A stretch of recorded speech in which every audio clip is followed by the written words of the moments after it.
नमस्कार मित्रांनो, मी प्राध्यापक कराड परत एकदा आपल्या सर्वांच्या सोबत आहे आणि आपल्या सर्वांचे आपल्या कराड लॉ क्लासेसमध्ये मनापासून स्वागत करतो।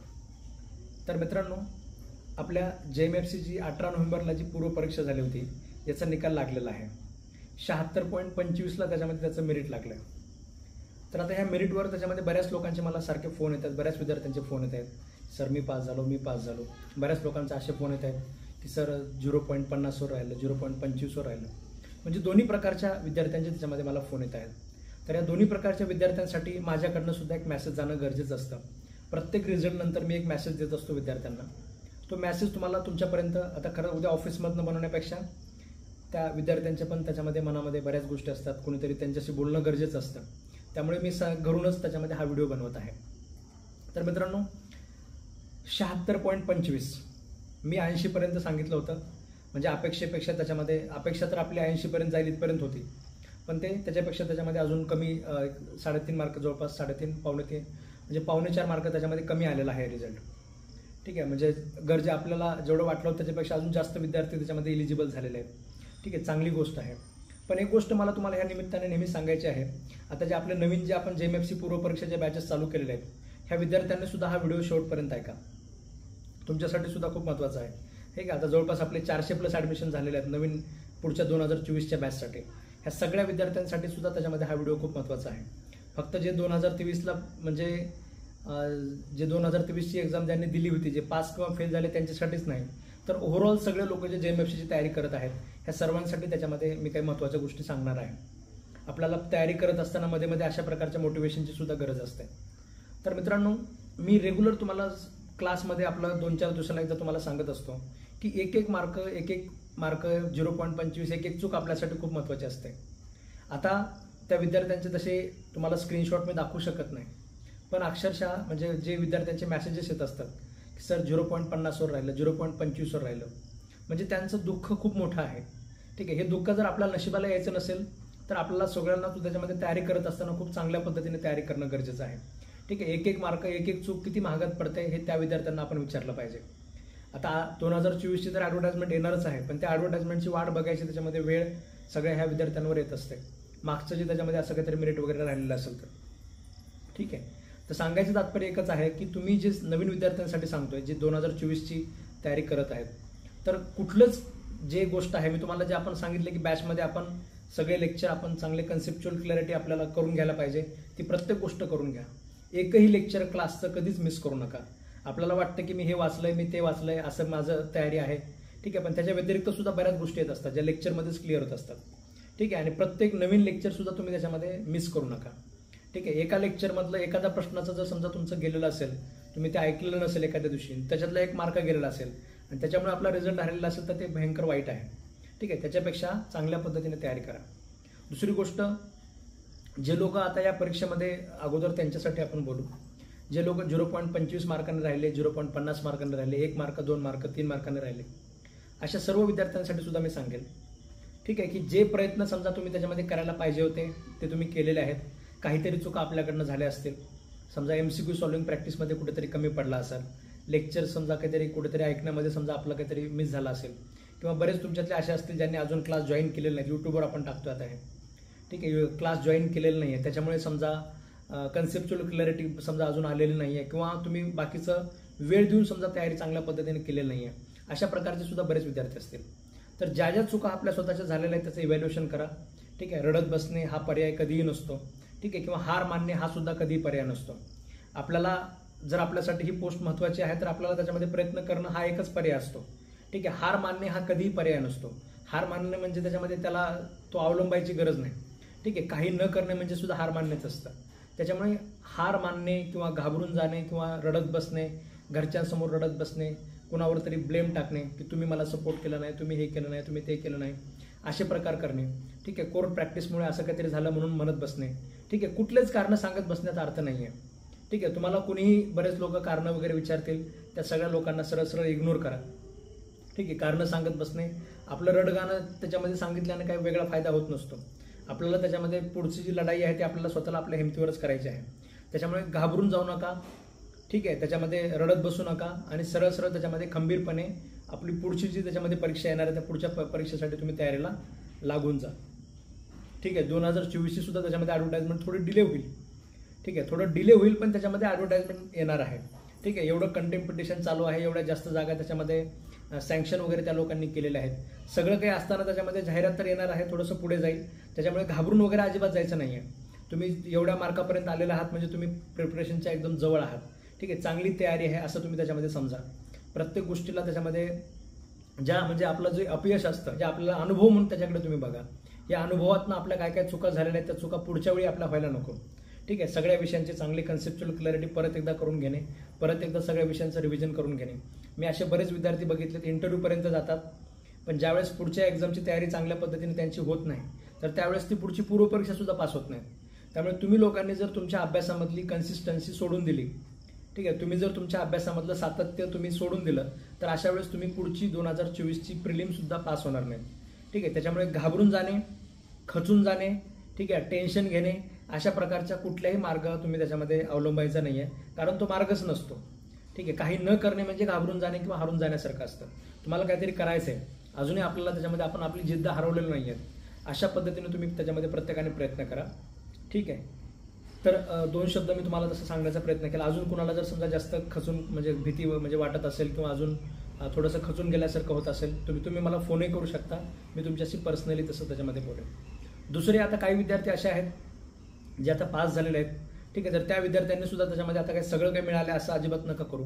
जागा फक्त 40च आहेत. ठीक आहे, 40 जागा आहेत. 40 जागामध्ये मेन्स म्हणजे खूप टफ होणार आहे. हे 76चं मेरिट आहे, 76.25चं. ठीक आहे, मेन्सचं त्याच्यामध्ये अशाच प्रकारचं तुमचं टफ मेरिट लागणार आहे. चांगल्या पद्धतीने तुमची तयारी करणं गरजेचं आहे. फक्त आणि फक्त आपलं त्याच्यामध्ये प्रिलिमसारखी तयारी आपली केलेली चालणार नाही. तुम्हाला प्रत्येक लॉंग क्वेश्चन, प्रत्येक शॉर्ट नोट, प्रत्येक डिफरन्स याचं तुम्हाला म्हणजे स्ट्रॅटेजिकली तुम्हाला प्लॅन करून त्याची तुम्हाला तयारी करावी लागेल. ठीक आहे, समजा सिव्हिल प्रोसिजर कोड आहे, याच्यामध्ये कोणते कोणते लॉंग क्वेश्चन्स विचारले जातात तर त्या सगळ्या लॉंग क्वेश्चन्सचा अभ्यास करा. याच्यामध्ये समजा एखादा तुम्हाला ज्युरिडिक्शनचा एखादा लॉंग क्वेश्चन आला, ठीक आहे, तर ज्युरिडिक्शनचा जर एखादा लॉंग क्वेश्चन आला, समजा exclusion of jurisdiction of civil court is not readily inferred, अशा प्रकारचा जर एखादा लॉंग क्वेश्चन आला तर ह्याच्यामध्ये आपण कोणते 15 किंवा कोणते 20 पॉईंट लिहायचे, अशा पद्धतीने तुम्हाला सगळ्यांना प्रत्येकाला काय करायचं आहे, तयारी करायचं आहे. म्हणजे या लेवलपर्यंत तयारी करा. 40 जागा म्हटल्यानंतर आपलं वरवर समजा वाचलं तुम्ही मेंटेनन्स प्रोसिडिंग आणि ते मेंटेनन्स प्रोसिडिंग जसं उतरवलं तर 40 जागामध्ये तुम्ही एक ॲव्हरेज मार्क तुम्ही मिळवाल सुद्धा.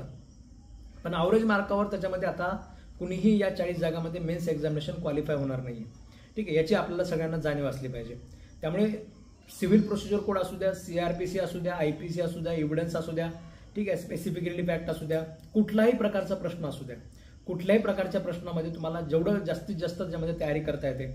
ठीक आहे, जेवढे लॉंग क्वेश्चन विचारले जाऊ शकतात, जेवढे शॉर्ट नोट क्वेश्चन विचारले जाऊ शकतात, जेवढे प्रोबेबल डिफरन्सेस विचारले जाऊ शकतात, त्या प्रत्येक डिफरन्सवर, प्रत्येक शॉर्ट नोटवर, प्रत्येक लॉंग क्वेश्चनवर चांगल्या पद्धतीने काम करा. आणि एवढंच नाही तर रायटिंग प्रॅक्टिसचा सुद्धा तुम्ही त्याच्यामध्ये प्रयत्न करा.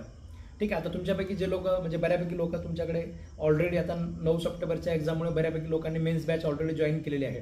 ठीक आहे, जर कोणी जॉईन केली नसेल किंवा आता तुम्ही हा व्हिडिओ पहिल्यांदाच ऐकत असाल तर आपल्या क्लासेसचे सुद्धा जो रेकॉर्डेड कोर्स आहे त्याची सुद्धा तुम्ही माहिती घ्या. म्हणजे आपण याच्यामध्ये अतिशय डिटेल पद्धतीने आपण सगळे विषय कव्हर केलेले आहेत. CRPCचे 57 लेक्चर आपण घेतलेत, सिव्हिल प्रोसिजर कोडचे 53 लेक्चर आपण घेतलेत. ठीक आहे, जजमेंट रायटिंगचे आपण 30 लेक्चर घेतलेले आहेत, जजमेंट रायटिंग आणि लिगल एसेचे. याच्यामध्ये क्रिमिनल जजमेंट आपण न्यू फॉर्मॅटमध्ये आपण त्या पद्धतीने कव्हर केलेलं आहे. ठीक आहे, क्रिमिनल जजमेंटमध्ये सुद्धा जेवढे आतापर्यंत आलेले जे प्रॉब्लेम्स आहेत जजमेंट रायटिंगचे, हे सगळे प्रॉब्लेमचा अभ्यास करणे, ॲक्च्युअल क्रिमिनल कोर्टाच्या नवीन फॉर्मॅटमध्ये जजमेंट कसे आहेत ते बघणे, जे अमेंडमेंट आलेले आहे त्या अमेंडमेंटचं कसं स्वरूप आहे ते आपण बघणे, जशाच तसं पेपरमध्ये उतरवता येत नाही तर ते उतरवण्यासारखं कसं आहे त्या पद्धतीने आपण ते फॉर्मॅट वगैरे तयार केलेलं आहे. सिव्हिलमध्ये सुद्धा आपण जवळपास 11 प्रकारचे जजमेंट्स आपण समजावून घेतोय. ठीक आहे, त्याच्यामध्ये स्पेसिफिक परफॉर्मन्स असू द्या, रिकव्हरी ऑफ मनी असू द्या, रेंट म्हणजे रिकव्हरी ऑफ पोजेशन असू द्या, रेंट कंट्रोल ॲक्टनुसार जजमेंट असू द्या, पार्टनरशिपचा असू द्या, पार्टिशनचा असू द्या, रिडम्पशनचा असू द्या, फोरक्लोजरचा असू द्या, ठीक आहे, सेट ऑफ काउंटर क्लेम वगैरे असू द्या. ठीक आहे, अशा प्रकारचे जवळपास म्हणजे 11 प्रकारचे जे जजमेंट्स आहेत हे सिव्हिलमध्ये आपण त्याच्यामध्ये समजावून घेतले. सांगायचं तात्पर्य काय आहे की सर्वांगाने तयारी करा. आपल्यासोबत परीक्षेमध्ये काहीही होऊ शकतं. ठीक आहे, प्रत्येक जे जजमेंट तुम्हाला विचारलं जातं त्याच्यामध्ये काहीतरी क्ल्यूज असतात, तर ते क्ल्यू त्याच्यामध्ये आपल्याला समजतात का, समजून आपल्याला घेता येतात का याचा प्रयत्न करा. कुठलीही तुम्ही जर चूक करत असाल, आता हे लक्षात घ्या, इथे 0.25ची चूक सुद्धा तुम्हाला म्हणजे बऱ्याच लोकांना मेरिटमधनं बाहेर काढून टाकलेली आहे. मेन्समध्ये सुद्धा तुम्ही जर समजा एखादं सेक्शन अंडरस्टँड करायला तुम्ही समजा कमी पडत आहात तर ती चूक तुम्हाला सरळ कॉम्पिटिशनच्या बाहेर फेकून देणार आहे. फक्त 40च जागा आहेत. मेन्समध्ये तुम्हाला एक्झामिनरला एखाद्या पर्टिक्युलर एव्हिडन्सवर तुम्हाला हँडल करायचं आहे. तुम्हाला इंटरेस्टेड विटनेस हँडल करायला सांगितले, तुम्हाला ते जमलं नाही, तुम्ही परीक्षेच्या बाहेर निघून जाणार आहात. तुम्हाला समजा इलेक्ट्रॉनिक एव्हिडन्स हँडल करायला त्यांनी सांगितलंय, ठीक आहे. अर्जुन पंडितराव खोतकरचं जजमेंट आलं, लगेच त्यांनी त्याच्यावर जजमेंट रायटिंगला विचारलं, ठीक आहे. म्हणजे ते इलेक्ट्रॉनिक एव्हिडन्स तुम्हाला हँडल करता आलं नाही, सीसीटीव्ही एव्हिडन्स तुम्हाला हँडल करता आलं नाही, तुम्ही कॉम्पिटिशनच्या बाहेर निघून जाणार आहात. म्हणजे कुठलीही चूक, ठीक आहे. एखादा लॉंग क्वेश्चन जर म्हणजे टाइम मॅनेजमेंट सुद्धा खूप महत्वाचं आहे. मी जे तुम्हाला सांगितलं की टेस्ट सिरीज जास्त आपलं, तर प्रत्येक तुम्ही क्वेश्चन पेपर जो आहे तुम्ही वेळेमध्ये सोडवण्याची प्रॅक्टिस करणं सुद्धा खूप गरजेचं आहे. तुम्ही UPSCची तयारी करणाऱ्या विद्यार्थ्यांना जर विचारलं की एखाद्या एक्झामसाठी त्याच्यामध्ये क्लास लावणं महत्वाचं आहे का टेस्ट सिरीज वगैरे सोडवणं महत्वाचं आहे, ठीक आहे. दोन्ही गोष्टीचं महत्त्व वेगळं आहे, त्यांच्या वेगळ्या लेवलला आहे. पण सगळ्यात जास्त महत्त्वाचं तुम्ही क्वेश्चन आन्सर रायटिंगमध्ये प्रॅक्टिस करणं खूप जास्त गरजेचं असतं. त्यामुळे वेळेमध्ये आपण पेपर लिहू शकतोय का हे समजून घेणं खूप महत्त्वाचं आहे, ठीक आहे. तर त्यामुळे तुम्ही त्या क्वेश्चन पेपर आन्सर सोडवण्याचा सुद्धा त्याच्यामध्ये प्रॅक्टिस करा, ठीक आहे. गोष्ट लक्षात घ्या, तुम्ही आता ह्या 76.25 मध्ये आलेले आहात, म्हणजे आपण खूप काही अचीव केलेलं आहे, बरोबर आहे. पण याच्यामध्ये एकदम होरपळून जाऊन पुढचं त्याच्यामध्ये आपला तयारीमध्ये कमी पडू नका. मेन्सची तयारी याच्यापेक्षा अवघड आहे, ठीक आहे. अवघड याच्यामध्ये काही बरेच कारण आहेत. तुमचं जे उत्तर आहे, आता होतं असं की ज्या लोकांना विचार करायची गोष्ट आहे, ज्या लोकांना 76.25 प्लस मार्क आहेत, याच्यातला कुणीही विद्यार्थी असा कच्चा नाही आहे की ज्याला हे जे मेन्सला जे विचारले जाणारे प्रश्न आहेत तो लिहू शकणार नाही, ठीक आहे. प्रत्येक जणच लिहिणार आहे. एक गोष्ट लक्षात घ्या, 40 मार्काच्या ह्याच्यासाठी जे लोक प्रिलिम पास झालेत, 76.25 प्लस मार्क असलेला महाराष्ट्रातला एकही विद्यार्थी असा नाही आहे ज्याला समजा अशा प्रकारचा जर शॉर्ट नोट आला की डॉक्टर ऑफ फिडिंग बाय इस्टॉपल, तर त्याच्यामध्ये तो सेक्शन म्हणजे आपला तो ट्रान्सफर ऑफ प्रॉपर्टीचा पर्टिक्युलर 43 सेक्शन त्यांना लिहिता येणार नाही. अशा प्रकारचा कुणी विद्यार्थी नाही महाराष्ट्रातला. किंवा समजा मेंटेनन्स प्रोसिडिंग विचारला, 125 ते 128 लिहिता येणार नाही. ह्या 76.25 प्लस मार्क मिळवल्यामध्ये कुणी असं नाहीये, ठीक आहे. प्रत्येकालाच लिहिता येणार आहे. तुम्ही कुठलाही शॉर्ट नोट सांगा, ह्या 76.25 प्लस मार्क मिळवणाऱ्या प्रत्येक व्यक्तीला तो शॉर्ट नोट त्याच्यामध्ये चांगल्या पद्धतीनेच माहिती आहे. मग आता तुम्ही लोक सगळेजण जर लिहिणार आहात तर मग आम्ही मार्क कुणाला द्यायचे, ठीक आहे. तर ज्याच्या उत्तरामध्ये, तुमच्या उत्तरामध्ये तुम्ही प्रयत्न करा की आपल्या उत्तरामध्ये बाकीच्या लोकांपेक्षा सुद्धा सुंदर पद्धतीने ऍडिशनली एखाद दुसरा पॉईंट आपल्या उत्तरामध्ये जास्त असला पाहिजे, ठीक आहे. जसं मी तुम्हाला CRPC मध्ये वगैरे मागच्या वेळेस पण जसं सांगितलं, समजा सेक्शन 41 तुम्हाला विचारलेलं आहे की पोलीस विदाउट वॉरंट कुठे अरेस्ट करू शकतात. ऍडिशनली आपण बॉम्बे पोलीस ऍक्टच्या तरतुदी आपण आपल्या लेक्चरमध्ये शिकवलेल्या आहेत, आपल्या नोट्समध्ये आपण त्या ऍड केलेल्या आहेत. हे एक उदाहरण झालं फक्त. तर अशा प्रकारे जे जे तुम्ही तुमच्या उत्तरामध्ये ऍड करू शकता त्या प्रकारच्या गोष्टी तुम्हाला ऍड करता येतील. ट्रान्सफर ऑफ प्रॉपर्टीची डॉक्टर ऑफ प्रायोरिटी विचारू द्या, ट्रान्सफर ऑफ प्रॉपर्टीची डॉक्टर ऑफ सबरोगेशन विचारू द्या. कुणी जरी तुम्हाला प्रश्न अशा प्रकारचे शॉर्ट नोट विचारले, काही शॉर्ट नोट विचारा तुम्ही, ज्याला 76.25 मार्क आहेत, महाराष्ट्रातला प्रत्येक विद्यार्थी ह्या प्रत्येक शॉर्ट नोटवर खूप सुंदर पद्धतीने, जे बेरॅटमध्ये आहे ते तर प्रत्येक जणच लिहिणार आहे, तर ह्याच्यापेक्षा ऍडिशनली 1-2 पॉईंट तुम्हाला जास्त लिहिता येतात का याचा प्रयत्न करा. 40 मार्कासाठी तुमची टफ फाईट असणार आहे. ह्या टफ फाईटमध्ये आपलं उत्तर बाकी महाराष्ट्राच्या क्राऊडपेक्षा कसं वेगळं होईल याचा तुम्ही प्रत्येकाने प्रयत्न करा. तर हे झालं जे लोक एक्झाम सक्सेस झाले त्यांच्यासाठी, ठीक आहे. बऱ्याच लोकांनी तुमच्यातले आता काही लोक असे असतील ज्यांनी ऑलरेडी बऱ्यापैकी चांगली तयारी केलेली आहे, पण काही लोकांनी काहीच तयारी केली नाहीये, तर त्यांनी सुद्धा घाबरून वगैरे अजिबात जाऊ नका. आपल्याला तेवढा तशा प्रकारचा सफिशियंट वेळ मिळणार आहे. शेवटी हे दोन्ही मॅटर, दोन्ही एक्झामचे ते कोर्टात अजून पेंडिंगच आहे.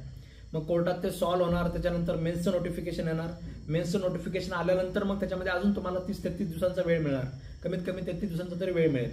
म्हणजे असं तुम्हाला 2 महिने तरी त्याच्यामध्ये मिळण्याचे चान्सेस आहेत, ठीक आहे. हे 2 महिने त्याच्यामध्ये सफिशियंट आहेत. आपण अजून जरी तुम्ही तयारी केली नसेल, इथून पुढे सुद्धा तुम्हाला तयारी करायची असेल तर चांगल्या पद्धतीने तुम्ही तयारी करू शकता, ठीक आहे. तर एक मेसेज मी तुम्हाला सगळ्यांना देण्याचा प्रयत्न केलेला आहे. जे लोक नवीन आहेत, एकदम आता 2024ची परीक्षा देणार आहेत, ह्या लोकांना पण सांगितलं की यांच्या आपल्या स्वतःच्या पायाला ठेस लागून शिकण्यापेक्षा ह्या विद्यार्थ्यांकडनं तुम्ही शिका, ठीक आहे. म्हणजे बरेच विद्यार्थी असे आहेत जे 0.50 वर गेले, 0.25 वर गेले. ह्या विद्यार्थ्यांच्या चुकांमधनं स्वतःला शिकण्याचा प्रयत्न करा. आणि मी जे तुम्हाला क्लासमध्ये सांगितले की प्रत्येक गोष्ट आपण करायची, ती प्रत्येक गोष्ट तुम्ही त्याच्यामध्ये करा. कुठल्याच गोष्टीची कुचराई त्याच्यामध्ये करू नका. MCQ सॉल्विंगमध्ये प्रॅक्टिसमध्ये चुकराई करू नका, ठीक आहे. आपले 24 टेस्ट आपण घेतो, 24ला 24 टेस्ट तुम्हाला त्याच्यामध्ये क्लासमधल्या जे MFC प्रिलिमच्या ज्या आपल्या आहेत त्या सगळ्या टेस्ट तुम्हाला द्यायच्यात, ठीक आहे. कुठल्याही गोष्टीमध्ये तुम्ही त्याच्यामध्ये कमी वगैरे त्याच्यामध्ये पडू नका, ठीक आहे. एक मेसेज मी सगळ्यांना तुम्हाला देण्याचा प्रयत्न केलेला आहे. अजून जर कुणाला काही माझ्यासोबत काही बोलायचं असेल, काही चर्चा करायची असेल, डिस्कस करायचं असेल तर तुम्ही जो माझा तुम्हाला नंबर दिसतोय स्क्रीनवर, ह्या नंबरवर तुम्ही म्हणजे सकाळी आपलं 11 तुम्ही संध्याकाळी 5 वाजेपर्यंत तुम्ही फोन करू शकता. मी जर काही कामानिमित्त फोन उचलला नाही तर मी तुम्हाला कॉल बॅक नक्कीच करेल.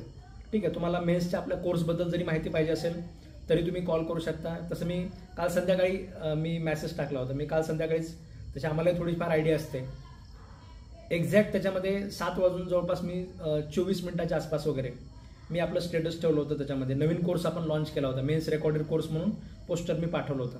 आणि आज त्याच्यामध्ये एक्झॅक्ट 7 वाजून म्हणजे 7 वाजताच त्याच्यामध्ये तशा प्रकारचा JMFचा आपला रिझल्ट सुद्धा लागलेला आहे. तर त्या विद्यार्थ्यांसाठीच ॲक्च्युअली तो कोर्स लॉन्च केला होता. रेकॉर्डेड कोर्स जो आहे आपण खूप डिटेलमध्ये कव्हर केलेला आहे. त्याच्याबद्दल जरी तुम्हाला काही माहिती पाहिजे असेल तरी तुम्ही कॉल करू शकता. टेस्ट सिरीजबद्दल सुद्धा तुम्हाला काही माहिती पाहिजे असेल तर तुम्ही आम्हाला नक्कीच कॉल करू शकता. ठीक आहे. धन्यवाद मित्रांनो.